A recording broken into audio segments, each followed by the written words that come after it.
दादा, तो झेंडा कोणाचा आहे? मुघलांचा. मग आपण आपला झेंडा खाली का नाही लढत? शिवबा, त्यासाठी स्वराज्य लागतं. आणि स्वराज्यासाठी काय लागतं? विद्रोह.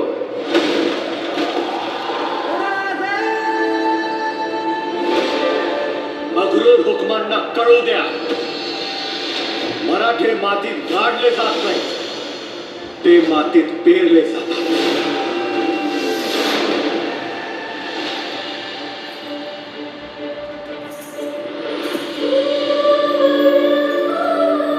पारिजातकाचं झाड दारात असलं तरी प्राजक्त दुसऱ्याच अंगणी पडत असते. तुम्ही आमच्या दारी हळदी पुरतेच, अंगण स्वराज्याचं.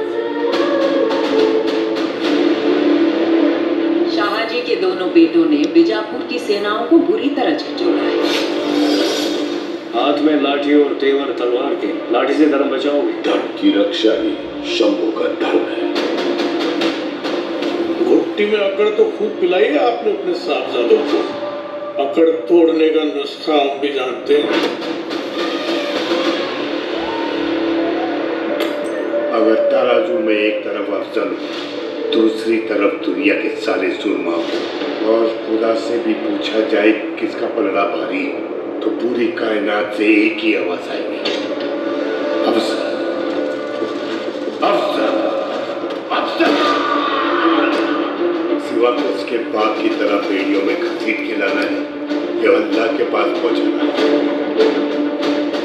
शिकार जब तक नजरों के सामने है, तीर चला देना चाहिए। कधी मुघल, कधी आदिलशाही, या सगळ्या पाठशाहींच्या छाताडावर पाय रोवून हिंदवी स्वराज्याचं स्वप्न पाहतोय आम्ही. आई भवानीच्या नावानं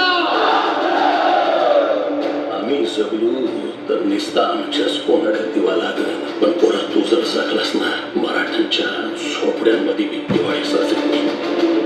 कल सिवाय इस पिंजरे में होगा, जिंदा या मुर्दा.